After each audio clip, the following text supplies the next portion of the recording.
बिस्मिल्लाहिर्रहमानिर्रहीम। गुमनाम हीरोज़ के मुअज़्ज़ज़ नाज़रीन, अस्सलामु अलैकुम। आइए चलते हैं कहानी की तरफ। नो पापा, प्लीज़ ऐसा फैसला ना करें। जिस तरह मैं और दामोदर तुम्हारी जान है, उसी तरह पोरस हम भाई बहन की जान है। वो यहाँ से जाएगा तो हमारी जान निकल जाएगी। तुम अपनी बेटी और बेटे दोनों को हार जाओगे। ज्यादा जज्बाती ना बनो। मैं तमीम ईमेल के जरिए तुम दोनों का ब्रेन वॉश करूंगा तो तुम पोरस को और वो शुबाना को भूल जाएगा। अभी तो मैं जा रहा हूँ, फिर किसी वक्त आकर देखूंगा कि तुम्हारे दिमागों से इश्क का भूत उतर चुका है या नहीं। जनाब तबरेज़ी ने जब अनुषा से कहा था कि उसे मुंबई में रहना है, तो वो ये भी जानते थे कि आइंदा कैसे हालात पेश आएंगे। उनके पेश नज़र उन्होंने अल्पा और पोरस की रहायश के लिए दिल्ली में इंतजाम कराए थे। जब ईश्वरा ने अनुषा के अंदर रहकर उसके वालिदैन का पता ठिकाना और फ़ोन नंबर्स मालूम किए, तो उसे अल्पा और पारस की रहायश का पता मालूम हुआ। उसने फ़ोन पर राब्ता किया। उसे पारस की आवाज़ सुनाई दी। जी हाँ, मैं रमज़ान भाई पान वाला बोल रहा हूँ और ये समझ रहा हूँ कि तू उल्लू का पट्टा कौन है। ईश्वरा ने गुस्से से कहा, ये उल्लू का पट्टा होगा तू, तेरा बाप। तू मुझे कैसे पहचानता है?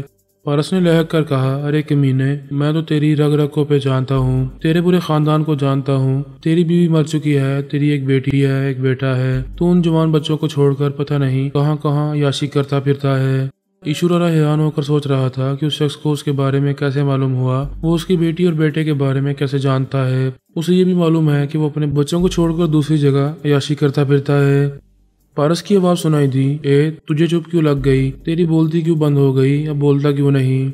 उसने कहा, अगर तू मुझे जानता है तो फिर ये बता कि मेरा नाम क्या है। तेरा नाम देश पांडे परचून वाला है। मैं पान वाला हूँ, तू परचून वाला है। मैं पान लगाता हूँ और तू सबको चूना लगाता है। तेरी बेटी का नाम शर्मीली है और बेटे का नाम शंकर पांडे है।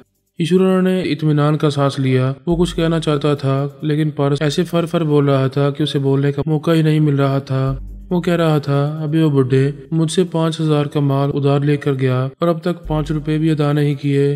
तू कंगाल नहीं है, बाजार वालियों पर रकम लुटाता रहता है, लेकिन मेरा उधार नहीं चुकाता। अभी वो बाजार में मुंह काला करने वाले, तुझे पता भी है तेरी जवान बेटी क्या कर रही है? ईश्वरा को यूं लगा जैसे वो मारो के मुतालिक पूछ रहा है।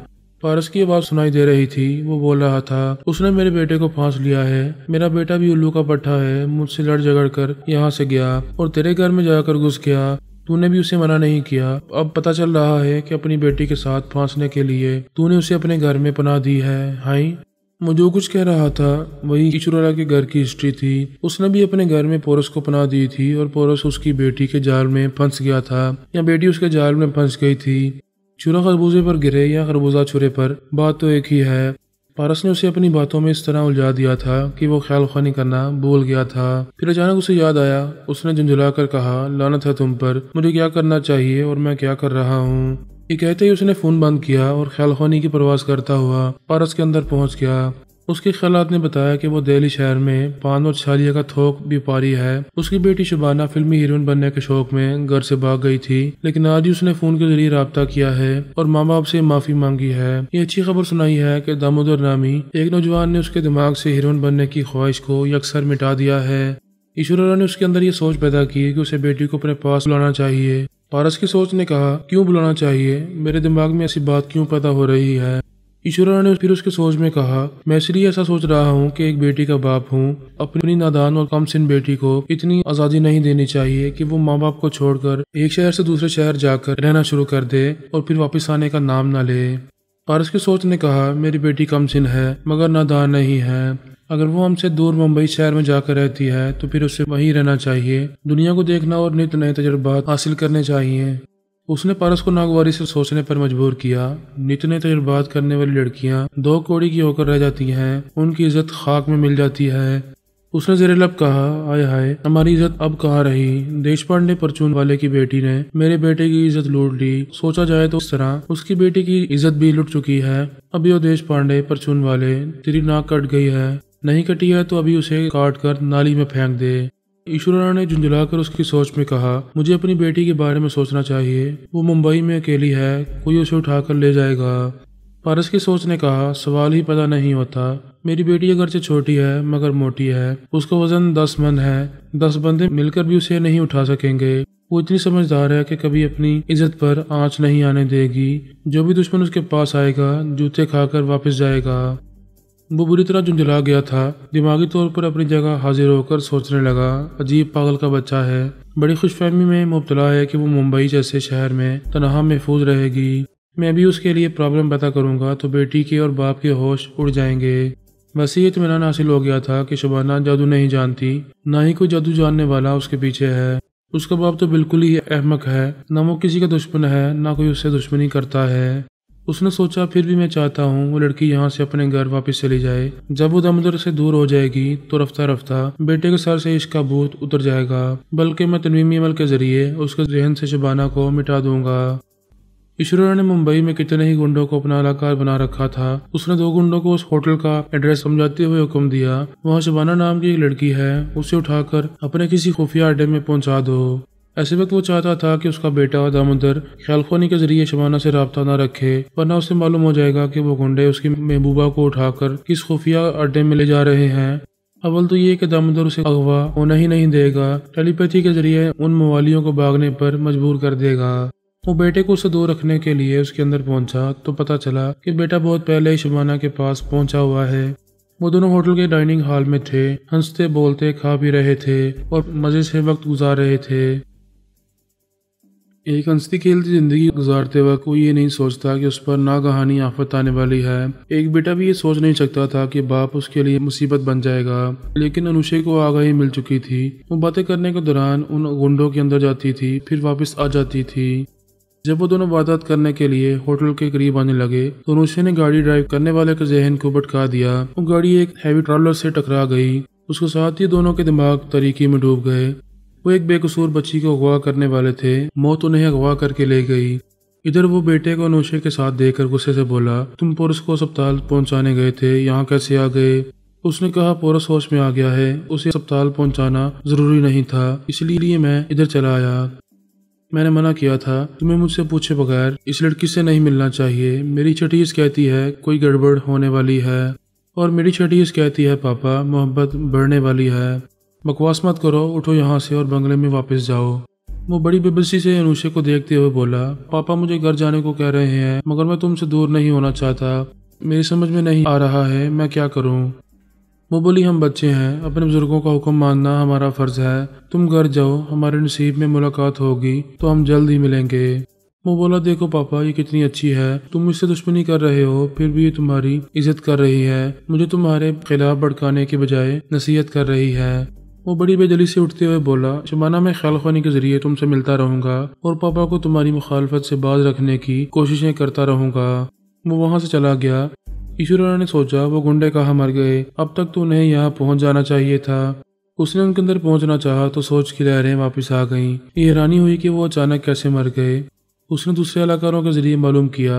एक अलाकार की सोच ने बताया, गंगू को एक वारदात करने से पहले पीता है। इस बार उसने कुछ ज्यादा ही पी ली थी, इसलिए उसकी गाड़ी एक हैवी ट्रॉलर से टकरा गई। अगर उस गुंडे के शराब पीने और मदहोश रहने की रिपोर्ट न मिलती तो ईश्वरा को फिर यही शुबा होता कि वो कम से लड़की जादू जानती है या उसके पीछे रूहानी कुव्वतें अपना काम कर रही हैं। फिर भी वो अनुषे के अंदर आकर चुपचाप उसके ख्यालात पढ़ने लगा। यही मालूम होता रहा कि वो बेचारी अपने खिलाफ होने वाली साजिशों से बेखबर है। उसने सोचा, मैं इस लड़की को मुंबई से भागने पर मजबूर कर दूंगा या इसे ठिकाने लगा दूंगा।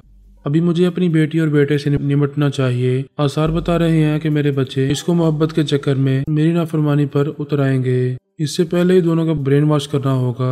उनके अंदर से इश्क मोहब्बत के सारे जज्बात दोने होंगे। वो मालूम करना चाहता था कि बेटा घर पहुंचा है या नहीं। उसके ख्यालात ने बताया, वो एक अस्पताल की तरफ जा रहा है। मावरा को एक जहरीले सांप ने डस लिया है। उसकी हालत बहुत ही नाजुक है। उसी लम्हे बेटी के अंदर पहुंच गया।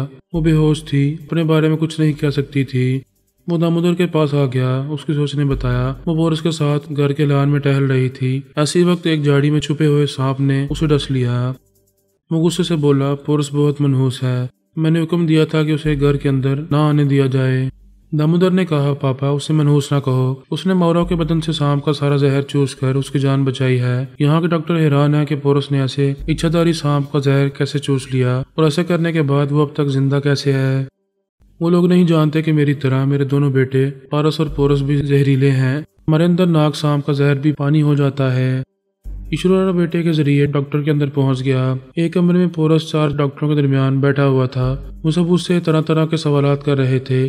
एक डॉक्टर ने पूछा, आप कहते हैं कि सांपों का मंत्र नहीं जानते, फिर आपने इच्छाधारी जैसे खतरनाक सांप की गर्दन कैसे मरोड़ डाली? और उसने कहा, आप देख ही रहे हैं कि ऐसे खतरनाक सांप का जहर भी मुझ पर असर नहीं कर रहा है, फिर मैं सांपों से क्यों डरता? मुझे किसी तरह मंत्र सीखने या पढ़ने की जरूरत ही नहीं है। एक लेडी डॉक्टर ने कहा, आप मिस मौरा के बदन से जहर चूसने के बाद यहाँ आराम से बैठे हैं, आंखों से देखकर भी यकीन नहीं आ रहा है कि आप जिंदा हैं। उसने मुस्कुराकर कहा, मुझे जिंदा न समझे, इस वक्त आपके सामने मेरी जहरीली आत्मा बैठी हुई है। ईश्वरा उनकी बातें सुन रहा था और उसके अंदर आकर उसके ख्यालात पढ़ने लगा। डॉक्टरों ने कह दिया था कि मौरा अब खतरे से बाहर है। इस जहरीले जवान ने उसे नई जिंदगी दी है। उसने सियारे में ही इंफॉर्मेशन मशीन के जरिए हमारी हिस्ट्री पढ़ी थी। ये भूल गया था कि हम बाप बेटों पर किसी सांप का जहर असर नहीं करता है। अब बेटी को जहरीले हालात से गुजरते देखकर यकीन हो गया कि हम सांपों से भी ज्यादा खतरनाक हैं। इन हालात में वो अपनी बेटी और बेटे को गैर महफूज समझ रहा था। अक्ल समझा रही थी और वो सोच रहा था, मैं ये क्यों भूल गया था कि फरहाद नादान नहीं है। वो अपने बेटे के दिमाग में आता जाता होगा। उसे मालूम होगा कि वो एक जवान लड़की और लड़के के साथ रहता है। उनका बाप ईश्वरलाल अफ्रीका में हीरे की कान का मालिक है। क्या वो आसानी से यकीन कर लेगा? उसने खुद ही जवाबन सोचा, नहीं, फरहाद और बाबा साहब के इदारे वाले दुनिया के एक सिरे से दूसरे सिरे तक बहुत वसीज राय के मालिक हैं। वो मालूम कर सकते हैं कि अफ्रीका में कोई ईश्वरलाल नामी शख्स किसी हीरे की कान का मालिक नहीं है। पता नहीं वो मेरी बेटी और बेटे की असलियत मालूम करने के लिए दर पर्दा क्या कर रहा होगा। वो कायल होकर सोच रहा था, फरहाद बड़ी खामोशी से शब खून मारता है। उसने अचानक ही गुवा गुवा जाना और जोजो तक पहुंचकर उन्हें हलाक किया था। जब वो पानी की तरह सर से गुजर जाता है तब पता चलता है कि किस तरह बाजी मार कर गया है। अब ये बात उसकी अकल में आ रही थी कि जिस तरह उसने पोरस को मेरी कमजोरी बनाकर अपने पास रखा है, इसी तरह मैंने मौरा और तमुदर को पोरस के जरिए अपनी निगरानी में रखा है। मैं किसी भी वक्त पोरस को हुक्म दूंगा कि वो उसकी बेटी और बेटे को डस ले तो वो जहरीला बेटा एक लम्हे की भी देर नहीं करेगा। उसकी बेटी के बदन से जहर चूसने वाला, उसकी जिंदगी बचाने वाला अपने बाप के हुक्म से उसे भी हलाक कर सकता है। इस पहलू से ईश्वरा के सामने ये वाजे हो रहा था कि उसकी बेटी और बेटा पोरस के रूप में एक जहरीले नाग के साथ रहते हैं। उस सांप का सर कुचल देना चाहिए और जब तक वो काबू में न आए अपनी औलाद को उससे दूर रखना चाहिए। इस वक्त पोरस अस्पताल से बंगले में आ गया था। मौरा दूसरे दिन अस्पताल से डिस्चार्ज होने वाली थी। ईश्वरा ने उसके अंदर आकर कहा, मैंने अपने बच्चों को हुक्म दिया था कि वो तुम्हारे साथ न रहें, तुम्हें इस घर में न आने दें, मगर उन्होंने जिंदगी में पहली बार हुक्म अदूली की है। मेरी मर्जी के खिलाफ तुम्हारे साथ रहना चाहते हैं। पोरस ने कहा, तुम कैसे बाप हो? मैंने तुम्हारी बेटी की जान बचाई है, तुम्हें एहसान मानना चाहिए, मगर तुम मेरी मुखालफत कर रहे हो। ज्यादा ना बोलो, अपना जरूरी सामान समेटो और यहाँ से अभी इसी वक्त निकल जाओ। उसने पूछा, तुम्हारा इरादा क्या है? पहले यहाँ से निकलो, मैं तुम्हारे अंदर रहूंगा, तुम्हें ऐसी जगह पहुंचाऊंगा जहाँ से तुम कभी मेरी बेटी के पास नहीं आ सकोगे। वो बोला, सुसर साहब मैं।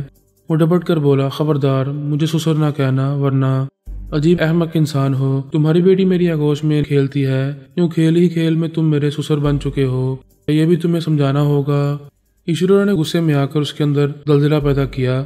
वो पहले से मोहताज था। उसके दिमाग में जो रूहानी अमल किया गया था वो उस अमल के साय में पहुंचा हुआ था। ईश्वरा ने शदीद हैरानी से देखा, दलदला पैदा करने का कोई रद्द अमल नहीं हो रहा था। पोरस अपना सर खुजाते हुए हंसते हुए कह रहा था, मेरे दिमाग में गुदगुदी हो रही है सुसर जी, तुम भी खूब मजाक करते हो। अरे गुदगुदी ना करो, काम की बातें करो। और काम की बात यह है कि तुम्हारी बेटी मेरे बगैर नहीं रहेगी। मैं भी उसे छोड़ना नहीं चाहता। बेहतरी इसी में है कि तुम हमें छोड़कर दफा हो जाओ।